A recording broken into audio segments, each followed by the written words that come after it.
Hello friend, তো দেখি বুঝতেই পারছো যে কোনো পুজো হচ্ছে। তো পুজোটা বলো তো কিসের? সেটা হলো আমার বোনের চেম্বার ওপেনিং। তো আজকের দিনটা সত্যি খুবই আনন্দের আমাদের কাছে, কারণ আজকে আমার বোনের জীবনে একটা স্বপ্ন পূর্ণ হলো। তো তোমরা অনেকেই জানো যে আমার বোন ইনকাম ট্যাক্স লয়ার, তো অনেক দিনের ইচ্ছে ছিল নিজস্ব একটা চেম্বার হবে।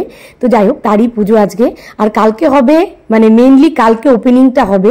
তো সেখানে একটা ছোটো মোটো অনুষ্ঠানও রাখা হয়েছে। তো কালকে তোমাদের সঙ্গে আবার দেখা হচ্ছে। তো দেখো, পোলাও রান্না করা হচ্ছে, আর পোলাও, পনির, স্যালাড আর মিষ্টি। তো যারা যারা আসবেন তাদেরকে দেওয়া হবে, তো প্যাকেট করে দেওয়া হবে। আর এই ভাইটা কিন্তু খুব ভালো রান্না বান্না করে। আমাদের বাড়িতে সব অনুষ্ঠানে প্রায় এই ভাই রান্না করে। আর এদিকে দেখো, পনিরটাও কিন্তু হয়েই গেছে। তো ফ্রেন্ড, পুরো প্যাকেটিং চলছে। একটু আগে তো তোমাদের দেখানোই হলো যে পোলাও, পনির এসব হচ্ছিল। তো এখন দেখো এদিকে কি সুন্দর করে ভাইরা প্যাকেটিং করছে। এখানে পনির আছে, পোলাওটা দুর্দান্ত হয়েছে, আর পনিরটাও কিন্তু খুব ভালো হয়েছে। তো এই যে দেখো, এখানে স্যালাড আছে, আর এই রকম মিষ্টি। তো ওখানে সবাই চলে গেছে, আমি এখন যাবো। তেজু দিলাম রেডি।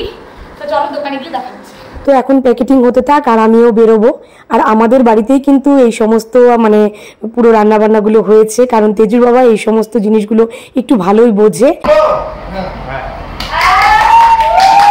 তোমরা হয়তো ভাবছো ত্রিয়ান কেন ফিতে কাটলো, আসলে আমার বোনই এটা ডিসাইড করেছে, কারণ আমার বোন ত্রিয়ানকে খুবই ভালোবাসে। তো যাই হোক, ওর হাত দিয়ে এই নতুন উদ্বোধনটা হলো। তো বড় মামাও আজকে এসছে, তারপর বড় কাকা, তো সবাই মিলেই বোনকে অনেক আশীর্বাদ করেছে। আমরা সবাই চাই আমার বোন জীবনে অনেক সাকসেস পাক। এখন দেখো, এ নিয়ে আমাদের একজন দাদু। তো যাই হোক, উনিও আমার বোনকে আশীর্বাদ করে চেম্বারে বসালো। তো পাশে আছে দেখো আমাদের অলোক কাকু। তো এই কাকুই আমার বোনকে মানে লতে ভর্তি হওয়ার জন্য অনেকটাই সাপোর্ট করেছে, কারণ বোনের বরাবরই ইচ্ছে ছিল ল নিয়ে পড়াশোনা করার। তো যাই হোক, অনেক কষ্ট করেই আজকে ও এই জায়গাটাতে মানে আসতে পেরেছে, কারণ বাবা ওকে অনেক আশা করে ভর্তি করে দিয়েছিল। কিন্তু আজকে বাবা আমাদের মধ্যে নেই, সেই জন্য আমাদের আনন্দের মাঝখানেও কেন সবকিছু যেন কেমন, মানে আমি আসলে তোমাদেরকে ঠিক খুলে বলতেও পারছি না। আমি কখনো সেভাবে তোমাদের সঙ্গে কোনো কিছু শেয়ার করিনি, কিন্তু সত্যি বাবা না থাকাটা না আমাদের কাছে খুবই একটা কষ্টদায়ক একটা ব্যাপার। কিন্তু তারপরেও তোমরা আমাদের শর্ট দেখে ভাবো হয়তো আমাদের মনে অনেক আনন্দ, কিন্তু আনন্দের মাঝখানেও আমাদের মনে অনেক চাপা কষ্ট আছে। তো যাই হোক, আজকের দিনে আর কথা না বাড়িয়ে আমার বোনের এই আনন্দের দিনটা তোমাদের সঙ্গে একটু তুলে ধরলাম। তো এখন সবাইকে টিফিন দেওয়া হচ্ছে, আর বিকেল 4টা থেকে কিন্তু রাত্রি মোটামুটি 10:30 পর্যন্ত সবাই এসেছিল আর কি। তো যাই হোক, সব ভালোই হলো। তো আমার বোনও আজকে অনেকটাই খুশি, আমরাও খুশি। তো বুনু, তোর কেমন লাগছে আজকে? একটু মানে তোর মানে কিরকম ফিল হচ্ছে, একটু কিছু বল। খুব এক্সাইটমেন্ট না? পুরো সারাটা দিন সকাল থেকেই না আমার ভাষা টেনশন হচ্ছে।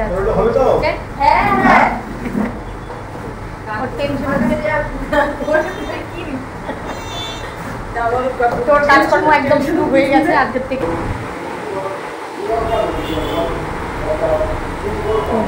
তো ফ্রেন্ড, এখন একটু দাঁড়িয়ে আছি আর কি, বেলকনিতে দাঁড়িয়ে হাওয়া খাচ্ছি। তো এত সুন্দর মানে আমাদের এই দিকটার মানে হাওয়াও, এখানে পাশেই নদী না, সেই জন্য খুব সুন্দর হাওয়া আসে আর কি। তো একজন করে লোক আসছেই। তো মোটামুটি 4টা থেকে 8টা পর্যন্ত টাইম দেওয়া আছে। তো 8টা প্রায় বাজে, এখন 7:30 বাজে। তো প্রায় লোক আসার শেষের দিকেই। তো খুবই ভালোভাবে সম্পন্ন হলো সব কিছু। এখান থেকে পুরো বাজারটাই খুব সুন্দর দেখা যায় আর কি। দেখে বুঝতেই পারছো যে মার্কেটে এসছি আর কি। তো বোনের টেবিলটা ফাঁকা লাগছিল, তো সেই জন্য এই গাছটা খুব পছন্দ হলো, তো সেটা নিলাম। আর তিয়ান একটা খেলনা নিল। তো যাই হোক, এখন আবার বোনের ওখানেই যাচ্ছি। আর এখন কিন্তু প্রায় রাত্রি 10টা বাজে। এখন বুনুর ফ্রেন্ডরা এসছে, আর রাত কিন্তু অনেকটাই হয়েছে। তো সুতরাং আমাদেরকেও এখন সবাইকেই বাড়িতে যেতে হবে। তো যাই হোক, বুনুর নতুন জীবনের একটা শুরুয়াত হলো। তো তোমরা সবাই ওকে আশীর্বাদ করো, ও যেন জীবনে সাকসেস হতে পারে। তো ফ্রেন্ড, আজকের মতো ভিডিওটা এখানে এন্ড করছি। Good night, tata, bye bye.